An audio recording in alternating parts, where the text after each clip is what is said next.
Okay, wait, this better...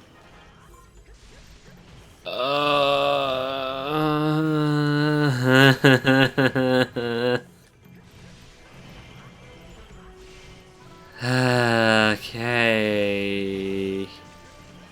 I think this is the level that we unlocked Lana's, thingy things on.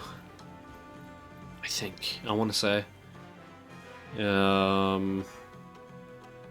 This does seem familiar, I will just say. The fact that we got to protect those two, although one upside is that we don't have to fight two forces at once. This isn't a tricolor battle. Or a calico match. All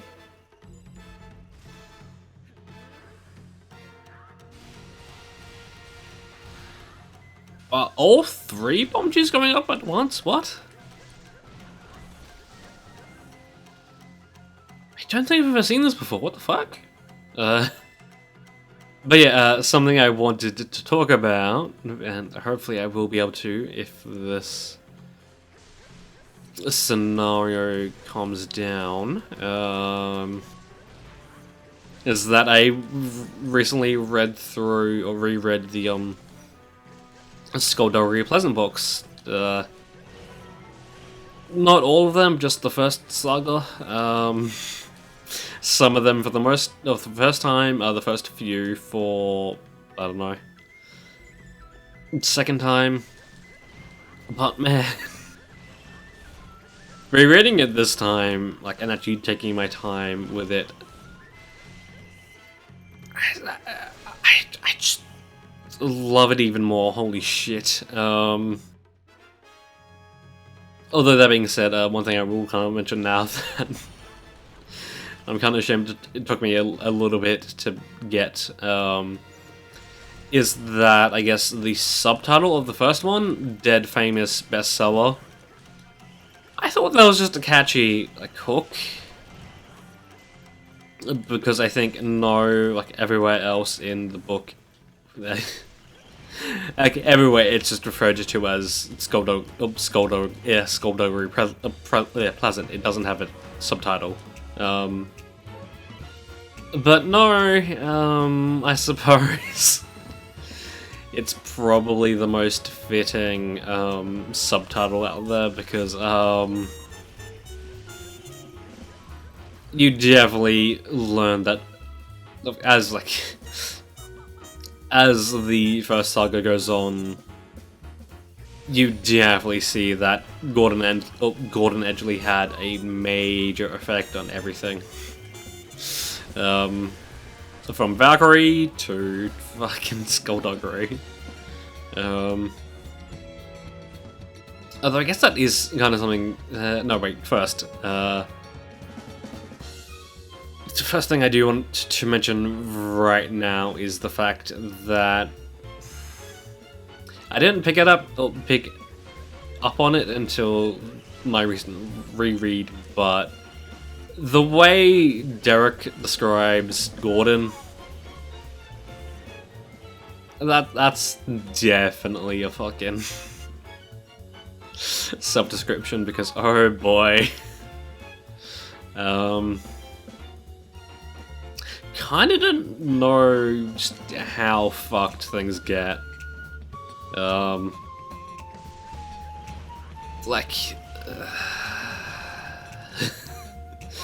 not entirely sure how I feel about the ending of the 9th book, but now that I've read a bit of Resurrection, now I've started the new saga, definitely can say that it's done. It still in some ways fits in the description of how I guess Derek would describe himself. The fact that he keeps putting the heroes through like darker and more depressing shit as time goes on, and then like when you think things would turn around, no, Derek just kills him off. Well, Gordon would kill him off. But that being said, I definitely would say that I don't think the way the ending, the Dying of the Light, I think it's called. I just like reread it. But yeah, I think when he set up to write the series, that was going to be the final book, but I think I want to say certain aspects made him continue on the series. But that being said,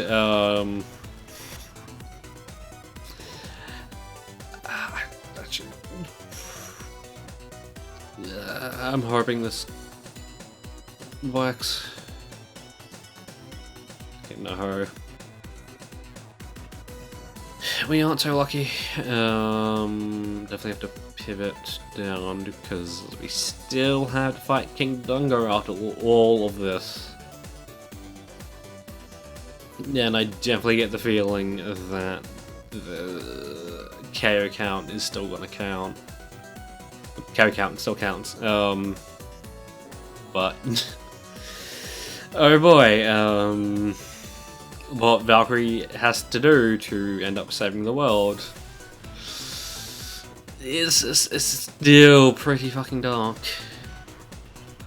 It's just as dark as killing off a lot of the world or them failing. Yeah. Trying to think of a way to get to that. I hate all of this.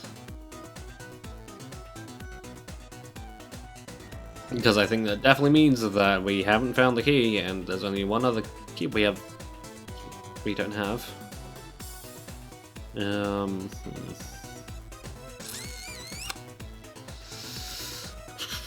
I definitely think it's somewhere.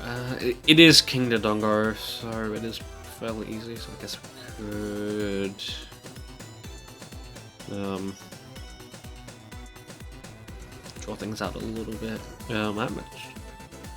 Okay, we should be fine to draw things out, but like just a little bit. I think.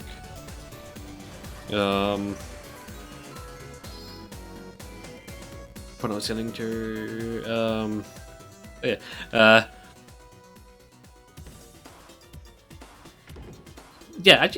stun on the Scepter of the Ancients. I wasn't really quite a fan of like how often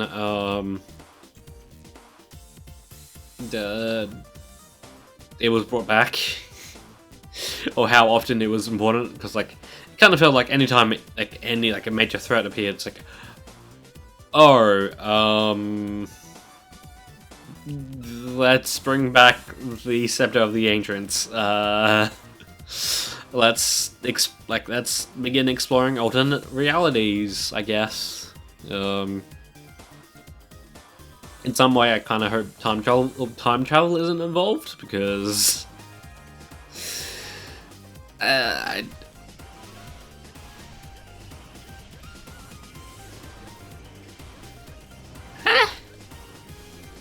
is this just like an easier one, just for the sake of it being easier? What?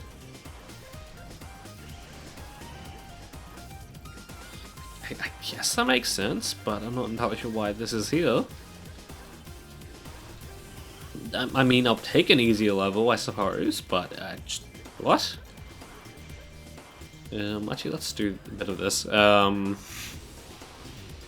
like, I definitely do like that at the end of or early on, it's revealed that the original crystal that powered the scepter was broken in its first use, well, its first relevance to the story. But no, I think a bit later it's kind of revealed that, hey, Gordon's house was built on a mine sort of thing, which the crystal that powered the scepter was found from, so likely there's going to be more there, so the scepter's useful again. I forget what happened to it after that, but then something happens and it's like, oh cool, cool, like, cool, the scepter's gone, we don't need to worry about that. But then at the same time it's like, oh, let's introduce alternate dimensions, yay! And then, like, once once that's done, it's like, okay, cool. Okay, cool. We don't really necessarily need to worry about that since the since yes, while the scepter exists, it is still like it doesn't have a wielder. I'm fairly sure. I think at that point, Stephanie takes it. Oh. I forget if it's brought back like immediately after. It might be. Starcast takes it. It's like, okay, cool. Like, okay, cool. I have a new toy now. Brings it back to her dimension, but she forgets about it. But then Stephanie picks it back up. At that point, it's like, okay, yep, okay, cool. The scepter's back, but no one can power it at the moment because not a lot of people know that it exists at the moment. But then Stephanie kills her cousin. I think Carol. Crystal. I'm not entirely sure, to be honest. Yeah, that happens. Okay, cool. It's useful again.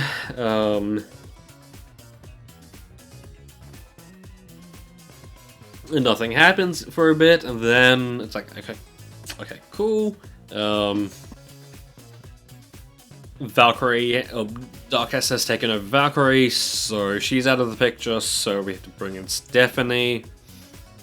She doesn't have magic, so she's gonna have to use a scepter. So now it's useful again, but then finally, Dark East just throws it up to the moon.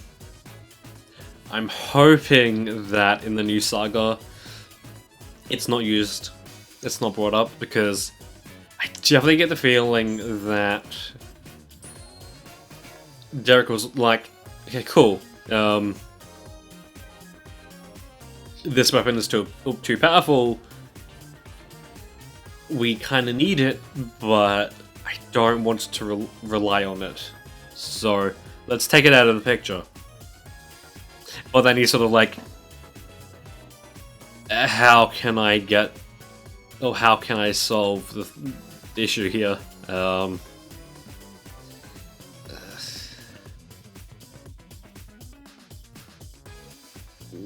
Neither option is really... Although, to be fair, we are doing this with Volga, so it might be alright. That's like, okay, cool, how do we solve the problem this time? Scepter, let's bring the scepter back.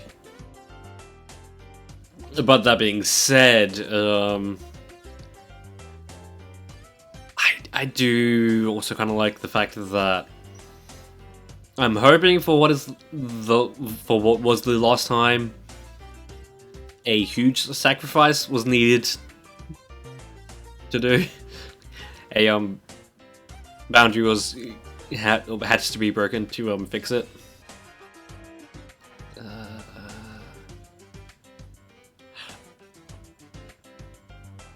Okay. Okay. I don't like any of this. Okay. Okay, no, just need to. Okay,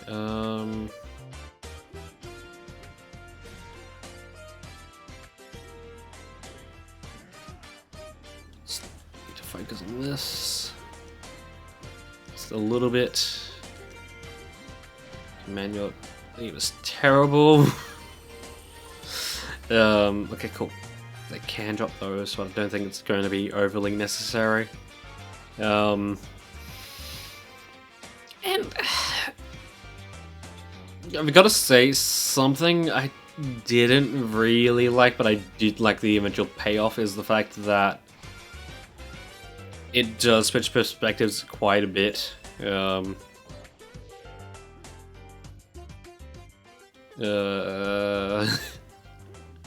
Like, Varian, I think that's how you pronounce the name, like Scapegrace,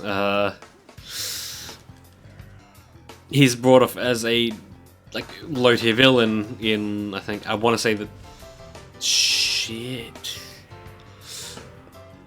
Okay, definitely off there, that's fine. Yeah, a low-tier villain in the second book, but as time progresses, he keeps coming back. It's like, okay, cool. I kind of like this. So like, this is alright, but I would still much prefer to keep up with keep the action focused on everything. But I do like how it ends up with Scapegrace.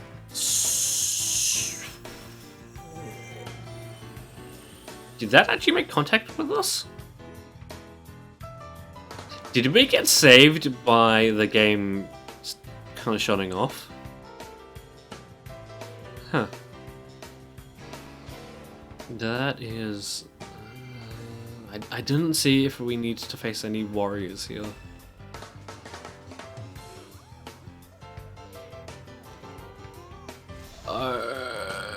Cool.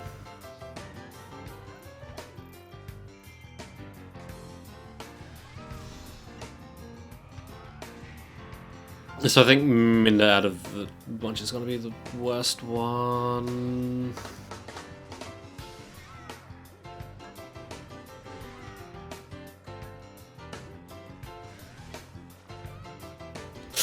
Okay, just kill me.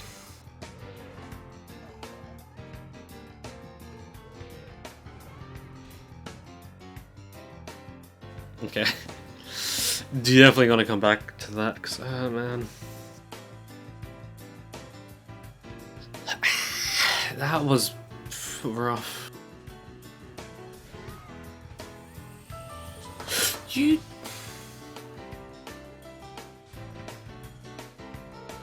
Okay, yeah, I walked right into that one.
Okay.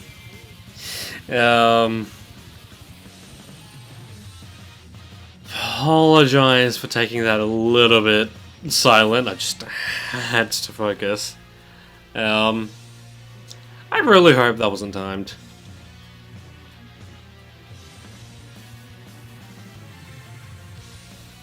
Okay, cool. Yeah. I'll forget exactly how it works, but I think the stun time of the boomerang lasts longer. I think I want to say on the person you are targeting. I think, maybe. Either that, or it's the one you're not targeting. I'm not entirely sure how that works, but that's how we did that. And definitely had to rely on that cheap tactic. But was definitely not expecting that, is all I can say. So I'm not entirely sure how long. You know what? We did have a bit of a shorter episode a few times in a row, so I think we might be good to do a little bit of a longer one.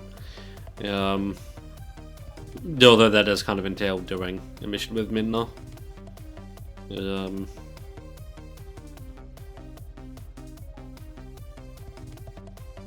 As you can tell, I don't exactly have a lot of. Oh, I haven't given Minna a bit of good gear. Although that being said, I guess I do have more time to talk about Skull Pleasant. Yeah, though, that being said, I've totally forgotten about what I had thought of.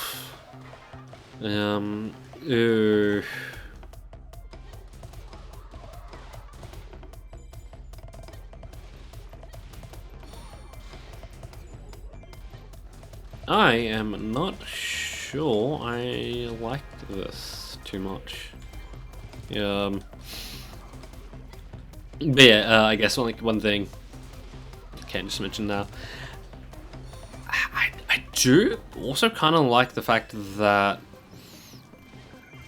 a lot of the people that you would think are trustworthy just end up fucking them over in some way or another. It's kind of it does also kind of seem a little bit weird. It's like the people who have murky backgrounds end up doing like a decent job. Like they are kind of like the ones that end up doing or end up being alright in some way. Because I forget how you pronounce the name, but the one who kind of becomes Grand Mage of the entire thing. Who kind of becomes the villain of the thing. X-Keen? I'll definitely put it up on the thing. When did I do that? Oh, defeated, not discovered. Right. Yeah, right, that's the point I was getting to. Escape race. I do love the fact that at the setup of all the constant seeing to what he was up to was the fact that he became. Oh, he switched sides and decided to do or to make something out of his life. I do kind of like the Like, at first, the constant switching back to, Scapegrace, and Thrasher kind of was just like, I was kind of just like, what's the point of this? I know in some ways it's to kind of like alleviate the tension going on, but I kind of want to, you know, kind of want to see all of this. I want to see how things go down. I don't want to spend the time with Scapegrace. But no, by the end, I really liked Scapegrace, Gerald, and Clarabelle. Yeah, getting back to the point I was getting to was the fact that, despite the fact that Skullduggery just constantly says not to trust her, China just ends up being like the most trustworthy one. Or at the very least, you can kind of see that she's the one that Valkyrie kind of has to depend on the most, I guess. Although, I guess that being said, with what kind of happens to Valkyrie concerning her friends, it's like, oh, yeah. Yeah, so definitely a bit of a deviation, but, man.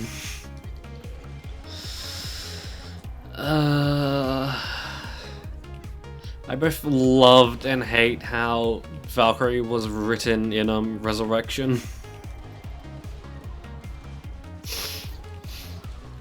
Because it's like, why, Derek? Why put her through this again? Just let her retire, for fuck's sake. And, I've got to say, rereading it and, like, finding out what the final book of what would hopefully be the series is named. It's like, oh... It just did a lot of critical damage to me because, oh man... I both want to find out what happens, and at the same time, I can wait to that point. Like I can let the journey sit. But I guess getting back to China, I kind of want to see how people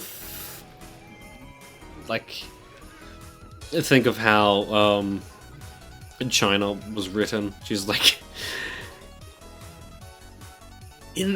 I want to say in some ways very just how typical male writing females would sound, although that being said, I guess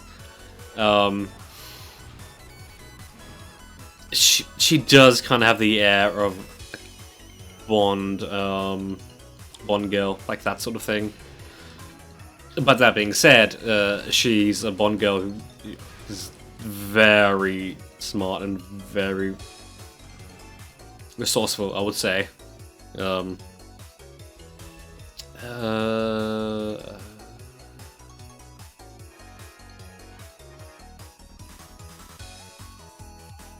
I should probably pivot and see and try and help that guy out. Since if they die, then we lose. And we don't exactly want to do that now, do we? So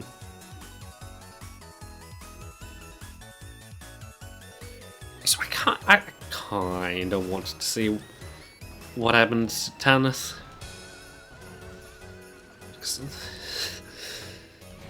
Tanith and Valkyrie were like sisters. In fact, I definitely want to kind of see...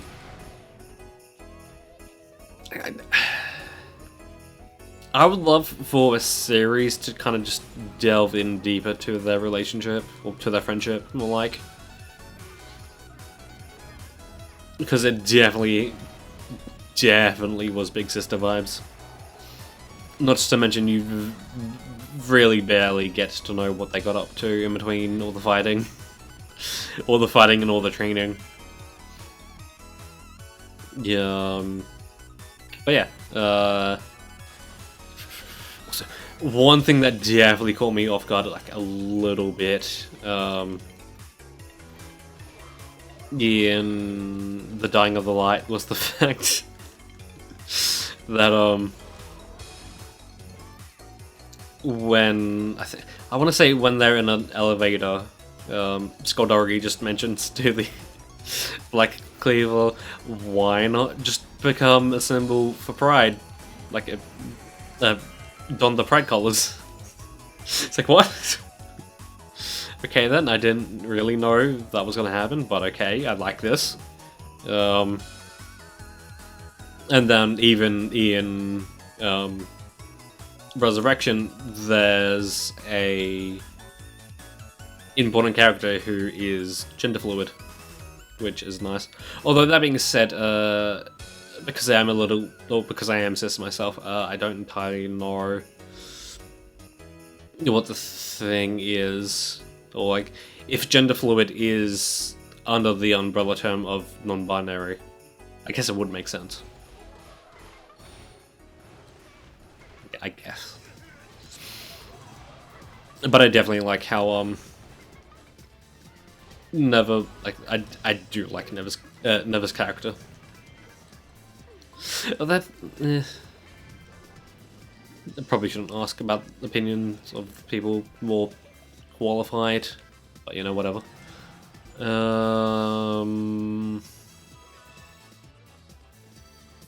Wait, yeah, right.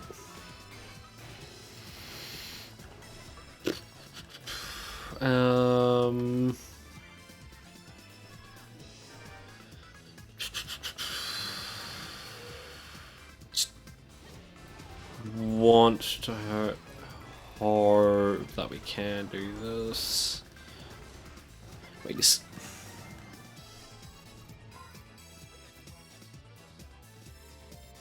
I'm hoping that we can do this before we do thing. Or before things go south. I wanna say. Although that being said, we do also kinda need to get a lot more KOs. And, pivoting to the fucking thing would be a good idea. Pivoting back to where the yellow base is probably a good idea, although that being said, we are kind of running a little bit low on time. Just a little bit.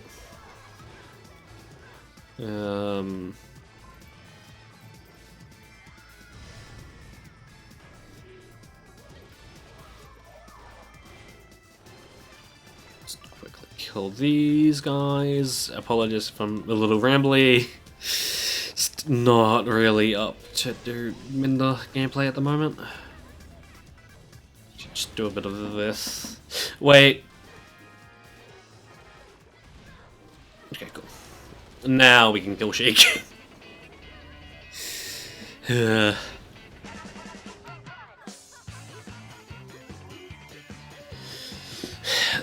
we go.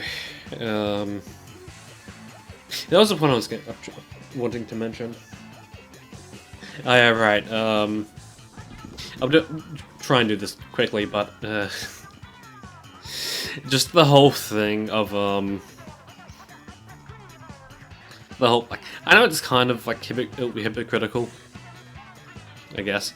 Like the whole fact that Valkyrie is interested in getting into a relationship with a vampire, someone much older than her.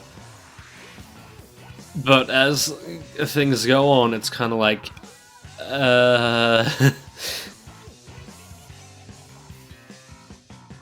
Valkyrie is definitely more so in love with Skullduggery as the series goes on. It's like, they're definitely more than partners, I want to say.